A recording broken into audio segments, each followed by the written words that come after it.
everyone and welcome to my channel. So today I'm talking about a new movie that's streaming out on Netflix, a new rom-com called Mother of the Bride that came out on Thursday.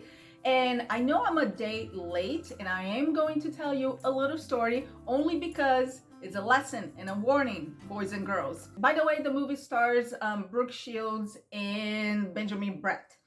So I was planning on watching on Thursday, but power went out at 3:30 a.m. until 3 p.m. everywhere, like the whole neighborhood. Apparently they're doing construction somewhere, so they had to turn off the power. Thank goodness I had charged my phone and it was up to like 60%. By 3 p.m. it was like at 20%. And if my phone is anything below 40%, I get nervous. Couldn't watch TV. I was like, how am I going to watch this movie? And I thought, oh, my computer, I can just watch it on my computer.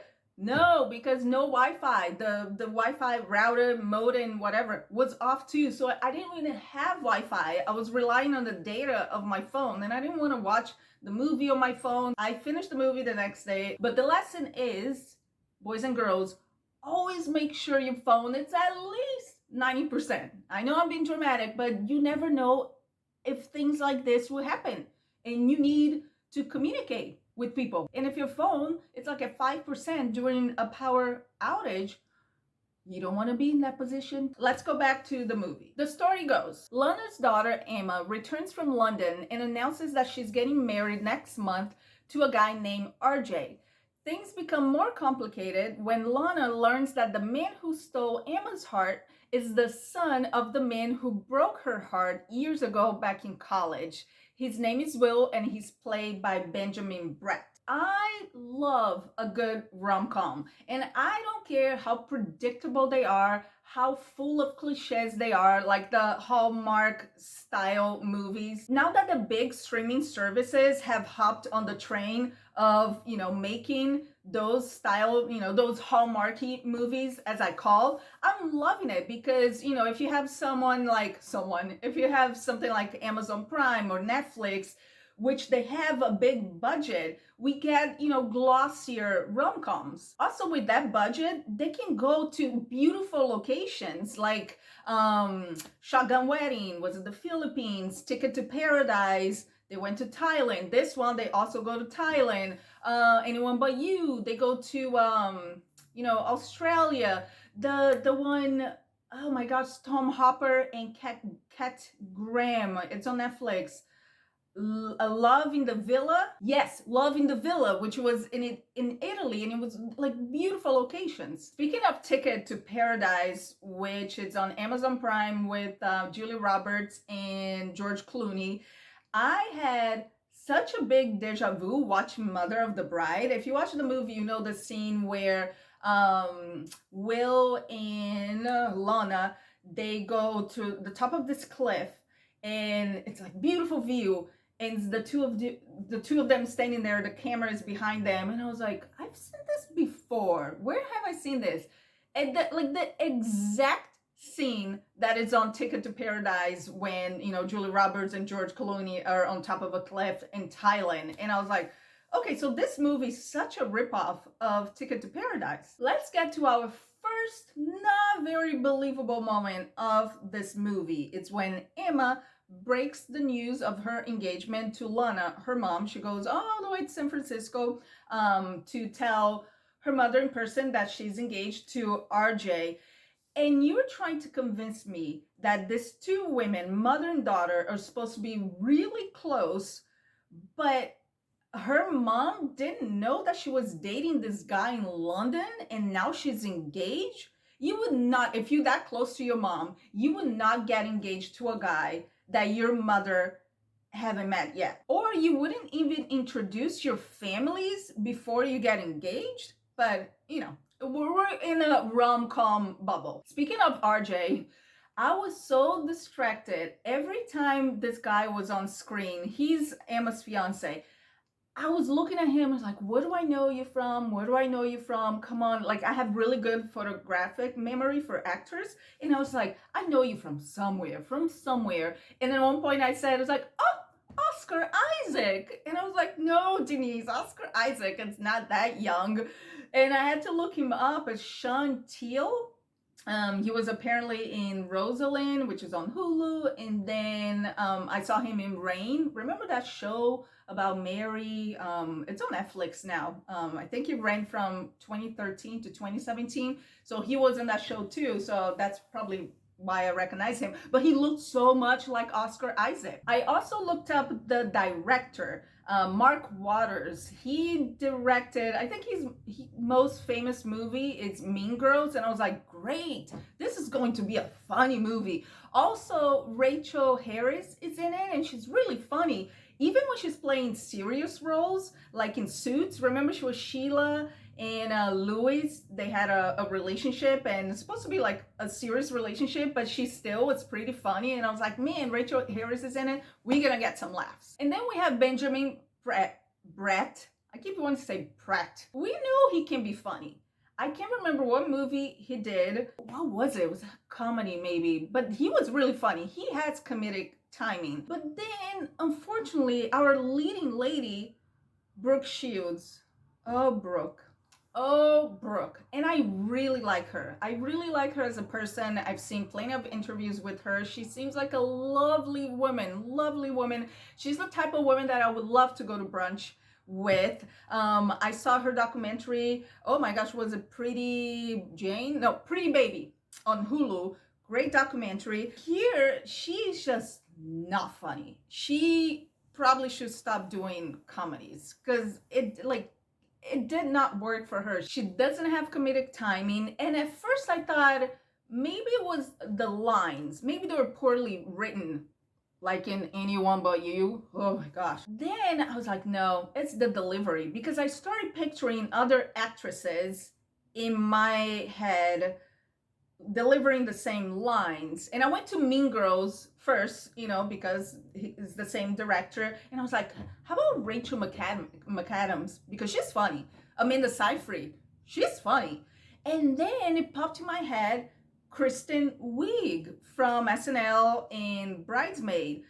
I think if you close your eyes and you pick up some lines from Mother of the Bride and have Kristen Wiig saying them, she would nail it. I don't know if she wants to play mother roles now. I mean, she's a mother in real life, but I think she would have been perfect here.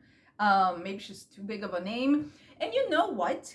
Rachel Harris would have been a much better leading lady here in this movie. They should have totally flipped it. I think, what's her name? Brooke should have been Janice, her sister. Rachel Harris would have been a much better Lana. Dang, I should go into casting. Oh, and then poor Brooke Shields. Either she got a lot more extra wrinkles from this movie, or, the director just wanted to show every wrinkle in her face, because the whole movie, she's either frowning or like, she was just like trying so hard. And then the scene where is the wedding scene at the altar, she's like trying not to cry, and then she starts like bawling. That was so cringy to watch. I was like, oh my gosh, this is painful. That's what I'm saying. We needed another actress that could deliver that. My second not very believable moment of this movie is that Lana, she's a highly successful, intelligent doctor. She works in research on the genetic field. When we first meet her, she's in the lab and she's on the phone negotiating funding for her project, and right then she seems like such a confident woman. And when she gets to Thailand, I don't care how nervous she is because she sees her past boyfriend that broke her heart in college, she becomes incredibly clumsy. In a matter of like 2 minutes, when they're in Thailand, she falls twice. She falls in the lily pond, and then she trips on the table where she sees Benjamin Brett without clothes on. She's a big klutz. And I know usually on rom-coms like that, yeah, like your protagonist, you make her more relatable. Like, oh, she falls like I do. She tripped on the table. But once again, I think it's because Brooke Shields is trying so hard. I don't find it very believable. God bless the wardrobe stylist, because at least Brooke and the actress that plays Emma, at least they got to wear some really pretty outfits. Brooke Shields, she wears some like long flowy dresses. Like I wanted every dress that she wore. And they had so many opportunities on this movie to make it funnier. Like with the wedding planner, her name is Kamala. I don't know if it was the casting, like it was a bad casting, or it was just like a bad script, but you know, the big thing on a Father of the Bride or Mother of the Bride movie is the wedding planner, because they usually steal the movie. The original one, Father of the Bride with Steve Martin, it was Martin Short. He stole the show as the wedding planner there. And then we had the Latin version with Gloria Estefan, Andy Garcia. It was also called Father of the Bride. Love that movie. Maybe I reviewed it because I liked it so much. It could be on the channel. Andy Garcia, it's hilarious. He was so funny. And then, what was the girl? Chloe Fineman from SNL. She plays Natalie, the wedding planner on Father of the Bride with Andy Garcia. She was hilarious. Another waste of a cast was Chad Michael Murray, who looks like a hot Taylor Hanson. You know the Hanson brothers? I saw him giving an interview, Chad, and he had a scarf and the hair like this with the highlights. I thought it was Taylor Hanson. Yeah, ba-do-da-ba-do-ba. He looks so much like Taylor Hanson, but the body, his first scene, I was like, God damn, I actually, because I never seen him shirtless. Benjamin Bratt, I've seen him shirtless. But Chad Michael Murray, I'm like, Tristan, is that you from Gilmore Girls? Chad Michael Murray, who plays Lucas. He's a doctor that's staying at the same hotel as, you know, the wedding party. And every rom-com needs a villain slash antagonist, and that can be a person or that can be a situation. So I thought in this movie it would be Lucas, you know, two men fighting for the same woman, but his role was so useless. I don't even understand why he's there. Like they could have included him more to give us that love triangle. But the biggest sin of all in this movie is having this adult, grown-ass people acting so juvenile. At one point I was like, was this movie written as a teen rom-com? Or, you know, did they mean to cast actors in their 20s? I love when they make rom-coms with people that are like past their late 30s or in their 40s, because I think like every age group, you know, wants to relate to 40-something-year-olds. They don't want to watch like rom-coms with people in their 20s. So I appreciate the fact that, you know, we're getting more rom-coms with people, you know, in a older age group box, whatever you call it, but make them act like their age. Have them act like adults, not like silly teenagers. Now, this movie came out close to the Mother's Day weekend. So if you are spending time with your mom, I hope you are. I love moms. I miss my mom.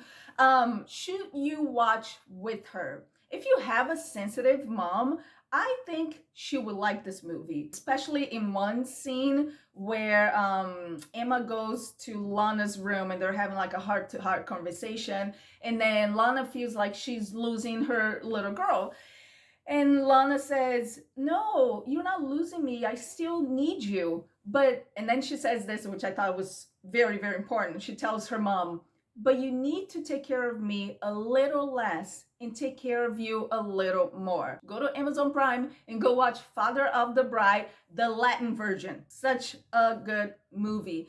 I mean, this one has beautiful locations. The hotel is so beautiful. I'm like, oh my gosh, I want to stay at the hotel. So let me know in the comments down below, what is your favorite version of this types of movies? Mother of the Bride, Father of the Bride. And if you like this video, make sure to hit the thumbs up, subscribe to the channel. I have a thanks button if you want to hit the thanks button, and I'll see you next time.